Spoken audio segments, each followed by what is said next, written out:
क्या आपके पास में इंडियन पासपोर्ट है, पाकिस्तानी पासपोर्ट है और आप प्लान कर रहे हो ट्रैवल करने का यूरोप में, तो आपको ये जानना जरूरी है कि अगर आप किसी भी शेंगन कंट्रीज या यूरोप में ट्रैवल करते हो तो आपको वीजा लेना इंपॉर्टेंट होता है। तो आज इस वीडियो में हम यही बात करेंगे कि शेंगन वीजा आपको कैसे मिल सकता है और आपको उसके लिए क्या क्या डॉक्यूमेंट सबमिट करने हैं, आपको कैसे उस चीज के लिए अप्लाई करना है ताकि आपको यूके में बैठे हुए यूरोप ट्रैवल के लिए वीजा मिल जाए। सो गाइज, उससे पहले अगर आप इस चैनल पे नए हो तो हम इस चैनल पे ऐसी इन्फॉर्मेटिव वीडियोस, अपने एक्सपीरियंसेस यूके से रिलेटेड लाइफ में जो भी होता है वो सब शेयर करते हैं। तो चैनल को सब्सक्राइब नहीं किया है तो प्लीज डू सब्सक्राइब एंड चलो स्टार्ट करते हैं आज का वीडियो। तो जैसे कि मैंने बताया था कि शेंगन वीजा एक काफी बड़ा वीजा हो जाता है अगर हम बात स्पेशली कर रहे हैं समर टाइम की, क्योंकि अभी समर टाइम अप्रोच कर रहा है तो यहाँ पे काफी लोग प्लान कर रहे हैं, सब लोग अपने समर वेकेशंस के लिए यूरोप की ब्यूटीफुल कंट्रीज में घूमने का प्लान करते हैं। तो उसके लिए बहुत लोग स्ट्रगल कर रहे हैं कि हमें अपॉइंटमेंट्स नहीं मिल रहे, हमारे पास वीजा नहीं है, हम कैसे जा सकते हैं। इसीलिए हम ये इन्फॉर्मेशन आपके साथ शेयर कर रहे हैं। तो आपके कोई फ्रेंड्स अगर प्लान कर रहे हैं शेंगन कंट्रीज घूमने का या यूरोप में प्लान कर रहे हैं घूमने का, तो उनके साथ ये वीडियो आप शेयर जरूर करना, क्योंकि उनके लिए क्या पता ये बेनिफिशियल हो जाए। सबसे पहला और बड़ा क्वेश्चन हम जैसे इमिग्रेंट्स के पास ये होता है कि क्या हम शेंगन कंट्रीज में ऐसे ही जा सकते हैं, क्योंकि वो तो पास में ही है, यूके से तो 2 घंटे का बस है, 3 घंटे का है, क्या हम ऐसे जा सकते हैं? तो ऐसा बिल्कुल भी नहीं है, आपको उसके लिए वीजा लेना जरूरी है। वीजा उन सबको लेना जरूरी है जिनके पास में नॉन ईयू या नॉन ब्रिटिश पासपोर्ट है, उन सबको वीजा लेना पड़ता है। और इसी रीजन से यहाँ पे काफी ज्यादा शेंगन वीजा के लिए मारो मार है, क्योंकि बहुत से लोग हैं यूके में, जैसे कि हम भी यहाँ पे हैं, तो बहुत लोग हैं जो कि ट्राई करते हैं कि हमें यूरोप का वीजा मिल जाए ताकि हम वहां पे घूम सकें। तो जो शेंगन वीजा होता है वो बेसिकली सारी शेंगन कंट्रीज के लिए होता है। 26 कंट्रीज आती हैं इसके अंदर, और इन सब कंट्रीज में आप घूम सकते हो जब तक आपका वीजा वैलिड है। तो सबसे पहले बात करते हैं कि कौन कौन सी कंट्रीज हैं। मैं पूरी कंट्रीज के नाम नहीं ले सकती, बट ये जो सारी कंट्रीज हैं ये सब आप इनमें से कोई किसी का भी वीजा अप्लाई कर सकते हो। बट आपको किस कंट्री का वीजा अप्लाई करना चाहिए, ये एक बहुत बड़ा क्वेश्चन है, क्योंकि सारी कंट्रीज का जो वीजा एप्लीकेशन प्रोसेस है वो सेम नहीं है। ये एक बहुत बड़ा और मेजर कंसर्न है, क्योंकि आप एक ही टाइप का वीजा अप्लाई कर रहे हो, लेकिन अगर आप उसी को फ्रांस के लिए अप्लाई करो, फ्रांस से अप्लाई करोगे तो वो डिफरेंट है, अगर आप नेदरलैंड से अप्लाई करोगे तो डिफरेंट है, बेल्जियम से करोगे तो डिफरेंट है। सो बेसिकली जितने भी एप्लीकेशन प्रोसेस हैं वो हर कंट्री के लिए डिफरेंट है। बहुत मेजर चेंज नहीं है, बट उनके सबके अलग अलग लिंक है जिसपे आपको जाके अप्लाई करना है। तो अगर आप प्लान कर रहे हो और आपने कंट्री सिलेक्ट कर ली है कि आपको कौन सी कंट्री में जाना है, तो फिर तो आपके लिए इजी है कि आप बस उस कंट्री की एप्लीकेशन पे जाके अपनी डिटेल फिल कर दो और फिर आपका अपॉइंटमेंट मिल जाएगा। लेकिन अगर आप ऐसा प्लान कर रहे हो कि आपको मल्टीपल कंट्रीज घूमनी है, तो वहां पे एक मैंडेटरी चीज है, वो ये है कि आपको जिस कंट्री में आप पहले जाने वाले हो वेकेशन के लिए, वो कंट्री का ही वीजा अप्लाई करना है। सो बेसिकली अगर आप फॉर एग्जाम्पल फ्रांस पहले जाओगे या पेरिस घूमने जाओगे, तो आपको पहले फ्रांस का वीजा अप्लाई करना है एंड फिर आप किसी भी शेंगन कंट्रीज में घूम सकते हो। ये सेम केस हमारे साथ में भी था। हमने पहले फ्रांस का वीजा अप्लाई किया था, इसीलिए हम पहले पेरिस ट्रिप पे गए थे, उसके आसपास फिर उसके बाद में जितनी देर हमारा वीजा वैलिड है, अब हम दूसरी ट्रिप पे जा रहे हैं। तो ये एक बहुत बड़ा कैच होता है जो कि लोगों को नहीं पता होता है। तो ये आपको ट्राई करना है कि आप जिस कंट्री को पहले जाने वाले हो उसी का वीजा रेस करो। फिर उसके बाद मेन काम होता है कि आप इनकी एप्लीकेशन फिल करो। तो जैसे कि मैंने बताया, हर कंट्री की अपनी अलग एप्लीकेशन है, उनकी वेबसाइट पे वो लिंक आपको मिल जाएगा, आपको बस उस लिंक पे जाके अपनी बेसिक डिटेल भरनी होती है।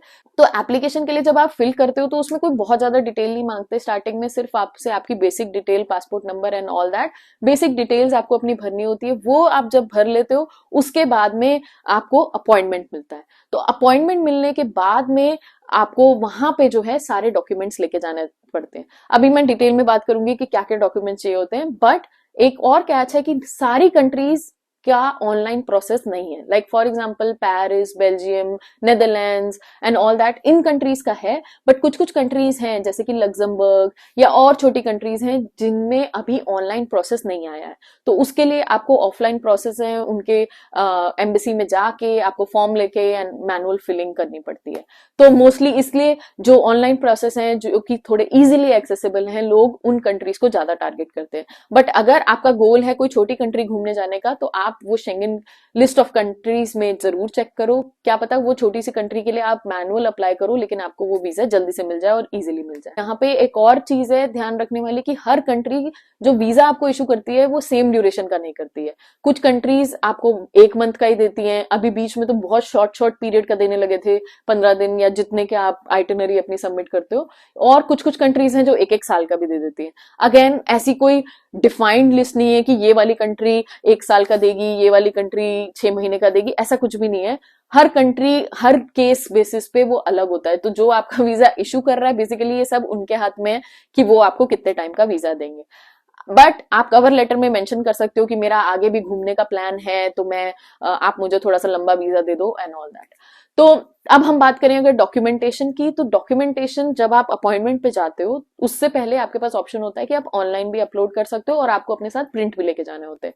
तो पहला तो होता है आपका जो एप्लीकेशन फॉर्म आपने फिल किया था अपॉइंटमेंट मिलने से पहले, उसके साथ साथ फिर आपके जो BRP, पासपोर्ट, जो आपके मैंडेटरी डॉक्यूमेंट्स हैं उनकी कॉपी होती है। फिर आपको कुछ फोटोग्राफ का वो स्पेसिफिकेशन देते हैं, आपको वो फोटोग्राफ भी खिंचवानी होती है। उसके बाद में आपके जो एम्प्लॉयमेंट डॉक्यूमेंट्स होते हैं वो होते हैं। और यूरोप में बहुत इंपॉर्टेंट है, अगर आप अपनी एप्लीकेशन भर रहे हो तो आपके पास में ट्रैवल इंश्योरेंस होना चाहिए। ट्रैवल इंश्योरेंस के साथ साथ आपके पास में आपकी फ्लाइट या आपके जैसे भी आप कम्यूट करने वाले हो ट्रेन बुकिंग, वो बुकिंग्स होनी चाहिए। और आपने कहाँ पे रहने वाले हो, होटल का या जो भी आप अकोमोडेशन ले रहे हो वो भी आपके पास में उसका भी प्रूफ होना चाहिए। ये सारे तो आपके डॉक्यूमेंट्स होते हैं और वो अपनी वेबसाइट पे क्लियरली हर जहां पे भी आप अप्लाई करोगे वो क्लियरली मेंशन कर देंगे कि हमें ये प्रूफ चाहिए, ये प्रूफ चाहिए। तो एक डॉक्यूमेंट चेकलिस्ट आती है, हमेशा आप ट्राई करो कि उस डॉक्यूमेंट चेकलिस्ट को एक एक चीज को आप उनको सबमिट करो। हम हमेशा रिकमेंड करते हैं कि एक कवर लेटर भी आप साथ में लिखो जिसमें आप क्लियरली मेंशन करो कि मैं इतने से इतने डेट को यहाँ जाऊंगा, उसके बाद यहाँ जाऊंगा, तो आप हमें थोड़ा सा लंबा वीजा दे दो, या जो भी आपकी मेन रिक्वायरमेंट्स है आप उसमें पूरा क्लियर मेंशन कर सकते हो। या अगर कोई एडिशनल पॉइंट है जो कि आप मेंशन करना चाहते हो आप वो भी उस कवर लेटर में अच्छे से मेंशन कर सकते हो। ऐसा नहीं है कि आपका कवर लेटर कोई नहीं पढ़ेगा। ऐसे केसेस में जब हम वीजा अप्लाई करते हैं कवर लेटर को बहुत इंपॉर्टेंस दी जाती है। किसी भी कंट्री का आप वीजा अप्लाई कर लो, तो आपने ऑनलाइन एप्लीकेशन भर दिया, आपको अपॉइंटमेंट मिल गया, उसके बाद में आप वहां पे अपॉइंटमेंट वाले दिन गए, आप ये सारे डॉक्यूमेंट्स लेके गए, आपने ऑनलाइन भी डॉक्यूमेंट्स अपलोड कर दिए। अब वहां पे आपका पासपोर्ट सबमिट कर लेते हैं, उसमें आपका बायोमेट्रिक्स लेते हैं। उसके बाद में आपको अगर फोटो आप बाहर से नहीं खिंचवा के गए हो, तो हमने यही किया था कि हम जब वहां पे गए थे तो हमने वहां पे ही फोटो खिंचवाई थी, क्योंकि उनके कुछ स्पेसिफिकेशंस होते हैं और यहाँ पे हमें कोई ऐसा मिल नहीं रहा था जो वो स्पेसिफिकेशन पे फोटो खींचते, तो हम लोगों ने वहां पे जाके ही खिंचवाई थी। और फिर हम अपना पासपोर्ट भी वहां पे सबमिट कराए थे। वहां पे ऑप्शन होता है कि आप पासपोर्ट डिलीवरी के लिए अलग पैसे दे के वो सर्विस ले सकते हो, बट आपके पास ये भी ऑप्शन होता है कि आप वहां जाके पासपोर्ट कलेक्ट कर सकते हो। तो ये बेसिक प्रोसेस होता है कि आप शेंगन वीजा कैसे अप्लाई कर सकते हो। अब फीस की मैं बात करूं तो फीस जब आप एप्लीकेशन फॉर्म अपना इनिशियली फिल करते हो एप्लीकेशन तभी, और जब आप डेट सिलेक्ट कर रहे हो तो तब आपको पैसे भरने होते हैं। तो जब तक आपको डेट नहीं मिलती उससे पहले जो आपने एप्लीकेशन भरी है उसमें आपको कोई भी पैसे पे करने की जरूरत नहीं पड़ती है। जब आप अपॉइंटमेंट बुक करते हो वहां पे आपको पैसे पे करने पड़ते हैं। और फिर ये जो कोरियर चार्जेस हैं या आप कोई एडिशनल सर्विस लेते हो बाद में, तो आपको उसके पैसे पे करने होंगे। उसके अलावा ऐसे कोई शेंगन वीजा का कोई और मेजर खर्चा नहीं होता। अब मैं कोई नंबर आपको नहीं दे सकती क्योंकि फ्रांस का अलग है, लग्जमबर्ग का अलग है, और अलग अलग कंट्रीज का अलग अलग है, बट आप उनकी वेबसाइट पे जाके खुद से चेक कर सकते हो। कुछ लिंक मैं डिस्क्रिप्शन में भी दूंगी, बट बाकी आप गूगल पे भी सर्च कर सकते हो और आपको इजीली वो अमाउंट पता लग जाएगा कि किस कंट्री के लिए आपको कितना पे करना होगा। मेजर बात है कि अगर आप यूके से शेंगन वीजा अप्लाई कर रहे हो तो सबसे बड़ा और चैलेंजिंग ये है लोगों के लिए कि हम अपॉइंटमेंट कैसे लें। तो उसके लिए किसी के पास में भी कोई टिप्स एंड ट्रिक्स नहीं है, बट यही सब कहते हैं कि आप रैंडमली चेक करते रहो। और कुछ लोग बोलते हैं कि सुबह सुबह स्लॉट्स ओपन होते हैं, कुछ लोग कहते हैं कि दोपहर में स्लॉट्स ओपन होते हैं। हम वो मिस्ट्री अभी तक क्लियर नहीं कर पाए हैं। हमारे कुछ फ्रेंड्स हैं वो बेचारे बहुत टाइम से शेंगन वीजा अप्लाई करने का प्लान कर रहे हैं, बट उन लोगों को डेट्स नहीं मिल रही हैं। एक और चीज होती है कि अभी उन्होंने नया चीज ऐड करी है कि प्रीमियम सर्विसेज या प्रीमियम स्लॉट्स जिसको कहते हैं। तो अपॉइंटमेंट के टाइम पे अगर आपका ऐसा है कि आपको जाना ही जाना है, कुछ थोड़े से महंगे स्लॉट्स अवेलेबल हैं प्रीमियम प्राइजेस पे, आप वो भी चेक कर सकते हो, वो ऑप्शन भी आपके पास अवेलेबल होता है। सो गाइज यही था इंफॉर्मेशन जो मैं आपके साथ शेयर करना चाहती थी इस वीडियो में। अगर आप प्लान कर रहे हो कि अपनी फैमिली के साथ में आप घूमने जाना चाह रहे हो तो अभी राइट टाइम है कि आप ये शेंगन वीजा के लिए अप्लाई कर सकते हो। और अगर आपको अपॉइंटमेंट मिल जाए तो डेफिनेटली हमें जरूर बताना, क्योंकि हम भी ट्राई करना चाहते हैं, हमारा वीजा एक्सपायर होने वाला है लास्ट टाइम का। So guys we will come up with next video soon. कोई भी क्वेश्चन, कोई भी कमेंट, कोई भी क्वेरी है, कमेंट सेक्शन में आप पूछ सकते हो। वीडियो अच्छी लगी हो तो लाइक करना एंड चैनल को सब्सक्राइब करना मत भूलना। Thank you.